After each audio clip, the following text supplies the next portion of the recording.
বিধানসভা নির্বাচনের ফল ঘোষণার আগে রাজ্যে শান্তি ও সম্প্রীতি বজায় রাখার আহ্বান জানালেন আরামবাগের বিশিষ্ট ছড়াকার সাধন বারিক। তার বার্তা, গণতান্ত্রিক মতভেদ স্বাভাবিক হলেও তা যেন কোনোভাবেই হিংসায় পরিণত না হয়। সাধারণ মানুষ ও রাজনৈতিক কর্মীদের সচেতন থাকার অনুরোধ জানিয়ে তিনি বলেন, ভোট মানে মত প্রকাশ, শত্রুতা নয়। ফলাফল যাই হোক তা মেনে নেওয়ার মানসিকতা জরুরি। পাশাপাশি রাজনৈতিক শিক্ষার উপর জোর দিয়ে তিনি জানান, সহনশীলতা ও পারস্পরিক সম্মান গণতন্ত্রের মূল ভিত্তি। তাই নতুন প্রজন্মের মধ্যে এই মূল্যবোধ গড়ে তোলা অত্যন্ত গুরুত্বপূর্ণ। আগামীকাল তো ভোটের রেজাল্ট, কেমন হবে রেজাল্ট মনে করছেন? পরিবর্তন কি হতে পারে? পরিবর্তন খুব একটা হবে বলে মনে হচ্ছে না, তবে হাড্ডাহাড্ডি লড়াই হবে, আর ওটা কাল পর্যন্ত আমরা অপেক্ষাই করি না। আচ্ছা, এই যে কালকে যে ভোটের যে রেজাল্ট হবে, বিভিন্ন জায়গায় দেখা যায় সমাজে হিংসা হয়, হানাহানি হয়, তা এটা সমাজের পক্ষে তো একটা ব্যাধি বলতে পারেন। ব্যাধি মানে চরমতম ব্যাধি।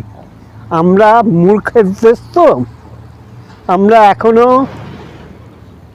60% মানুষ নিরক্ষর, বাকি যে 40% তারা শিক্ষিত বলেই জানি তারা এই ঝগড়াটা বাঁধিয়ে রেখেছে। এই ঝগড়াটা বাঁধিয়ে রাখার মূলে এই যে ভোট হবে, কাল রেজাল্ট আউট, মারামারি খুনোখুনি, এটা যেন আমাদের এই ভোট উৎসবের মতনই একটা উৎসব। মানুষ খুন হয়ে যাচ্ছে, মায়ের কোল খালি হয়ে যাচ্ছে, এতে আমাদের কোনো রকম নেই। আমরা জিততে পারলেই হলো, সেটি যে কোনো পার্টির কাছেই সে একই বার্তা। এবার কথা হলো যে ভোট সম্পর্কে যদি সচেতন না হয় মানুষ, এই যে এর আগে প্রতিদিনের রবিবারে যে স্পেশাল একটা বই দেয়, তাতে দেখবেন ভোট কোন কোন দেশে কীরকম হয়। তাতে আমেরিকার ভোট 1 মাস আগে থেকে ব্যালট বক্স দেওয়া আছে, মানুষ মানুষের মতন করে গিয়ে ভোটটা দেয়, দিয়ে চলে আসে। ও আমেরিকার ভোট নিয়ে মারামারি, এই প্রতিদ্বন্দ্বিতা নিয়ে হতে পারে, ভোট নিয়ে মারামারি কখনো হবে না।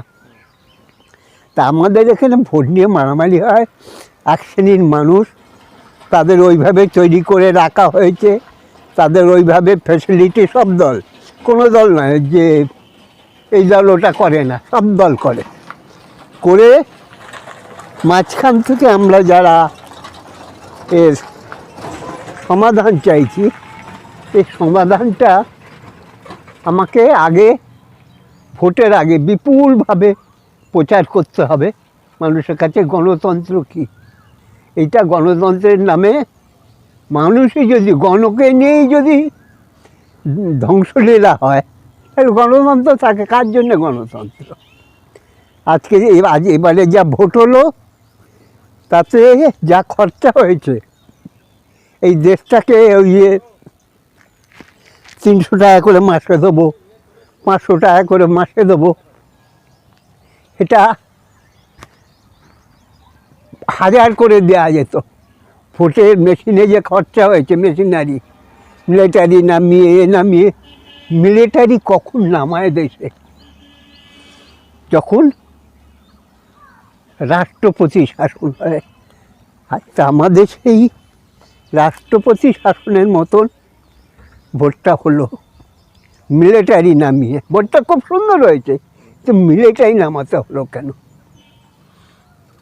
নিশ্চয়ই এই প্রশ্ন সকলের থাকবে, তবু আপনার কাছে জানতে চাই, এই যে হিংসা হানাহানি যে ভোটের রেজাল্ট যদি শুরু হয়ে যায়, তো এই সমাজ ব্যবস্থা বা সমাজে যে সমস্ত রাজনৈতিক দলের কর্মীরা থাকে, তাদের উদ্দেশ্যে কি বলবেন? তাদের উদ্দেশ্যে শুধু বলবো, বন্ধুত্ব থাকুক, বন্ধুত্ব রেখেই এটাকে মেনে নিতে হবে, হার জিত মেনে নিতে হবে। কেরলে তো প্রতি 5 বছর ছাড়াই বদলায় বলতে গেলে, তা বদল না হলে কিন্তু হবে না, উন্নতি হবে না। কিন্তু এই হিংসা হানাহানি, ওই যে আগেই বললাম যে মানুষকে ভোটটা সম্বন্ধে জানতে হবে। এই জায়গার এটা খুব সুন্দর, ওখানে পদ্ম, টিএমসি, এখানে সিপিএম, এখানেও টিএমসি। এই যে এই দলগুলো এই হিংসা হানাহানি তো প্রথম শুরু করলো সিদ্ধার্থ শঙ্কর রায়। সিদ্ধার্থ শঙ্কর রায়ের পর যারা এলেন, অর্থাৎ বাংলা কংগ্রেস, এরা শুরু করেছিল, তারপর বামফ্রন্ট সরকার করেছিল, তারপর তৃণমূল এলো, তারাও করলো। কিন্তু আমরা যারা সাধারণ মানুষ, তাদের কি পরিবর্তন হয়েছে? কালকের দিন নয়, এটা মানুষকে যারাই রাজনীতি করুক, যে রাজনীতি করুক, হানাহানিটা বাদ দিয়ে, যেরকম চায়ের দোকানে আড্ডা হয়, হয় আড্ডা, একে অপরের সঙ্গে দেখা হলে কথা বলবেন, পাশে থাকবেন, সে যে যাই বলুক। আমি তৃণমূল করি বলে সিপিএমের একটা লোক বিপদে পড়েছে, তার পাশে গিয়ে দাঁড়াবো না, এটা হয় না। একটা এটা হয় না, কারণ ভোট আমার চিরদিনের জন্য নয়, আমার পড়শি আমার চিরদিনের। সেই পড়শির যেন কোনো ক্ষতি না হয়, আমি যেন একটা সময়ের জন্য রেগে না যাই, হিংসার মারামারির দিকে না যাই। কারণ হিংসা মারামারি দিয়ে গণতন্ত্র রক্ষা করা যাবে না। তোমার ঘরের ছেলেরাই করছে, তুমি যাকে ভাইপো বলে ডাকো, যে তোমাকে কাকা বলে ডাকা হবে, বাড়িতে চা খাবে, করবে, কিন্তু কখনোই এই জায়গাটায় গেলে তাহলে সেই সম্পর্কটা নষ্ট হবে। সেই সম্পর্কটা ভোটের জন্য আমি নষ্ট করতে চাই। এই পতাকাগুলো আছে এক জায়গায়, কি সুন্দর দেখুন, কারণ এরা নিষ্ক্রিয়। আমাদেরও পতাকার মতো নিষ্ক্রিয় থাকতে হবে। অর্থাৎ আমি যে দলীয় পতাকার সমর্থক করি না কেন, এরকম নিষ্ক্রিয় থাকতে হবে, পাশাপাশি থাকতে হবে। খুব সুন্দর, এটা আমার ভালো লাগছে যে এরকম করেছে। আমি একবার এইটা নিয়ে ফল ঘোষণা নিয়ে একটা ছড়া লিখেছিলাম। শোনান একটু আমাদের। ছড়াটা হচ্ছে, টরে টরে টক্কা, কেউ যায় গয়া কাশি, কেউ যায় মক্কা। টরে টরে টক্কা, রাজা খায় বিরিয়ানি, প্রজা খায় ধোক্কা। টরে টরে টক্কা, নেতা লোক বেঁচে যায়, গুলি খায় বোক্কা। টরে টরে টক্কা, কেউ ফেরে জিরো রানে, কেউ মারে ছক্কা। টরে টরে টক্কা, দাদা বলে ঝাল খাও, দিদি বলে টক খা। টরে টরে টক্কা, দেশ যায় রসাতলে, করে কেটা রক্ষা। টরে টরে টায়রা, কারো ভিটে ঘুঘু চড়ে, কারো ভিটে পায়রা। কাজেই আমাদের ভিটে যেতে যেন ঘুঘু না চড়ে, আমরা যেন পাশাপাশি ভাই ভাই থাকতে পারি।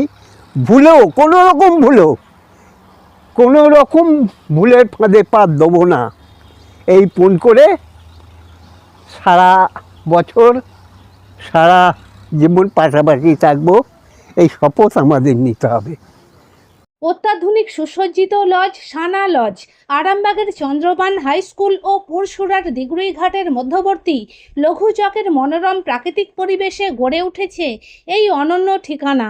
বিবাহ, অন্নপ্রাশন, এনগেজমেন্ট বা যে কোনো সামাজিক অনুষ্ঠানের জন্য সর্বাধুনিক ব্যবস্থায় প্রস্তুত সানা লজ। রয়েছে পর্যাপ্ত গাড়ি পার্কিং সহ আধুনিক সব পরিষেবা, সবই আপনার সাধ্যের মধ্যে। আজই বুকিং করুন আপনার স্বপ্নের অনুষ্ঠানের জন্য আপনারই পছন্দের ঠিকানায়। সানা লজ, দিগুড়িঘাট ও চন্দ্রবান হাই স্কুলের সন্নিকটে লঘু চকে। যোগাযোগ শাহনওয়াজ মোল্লা। Mobile number 9734754516, 9641092406।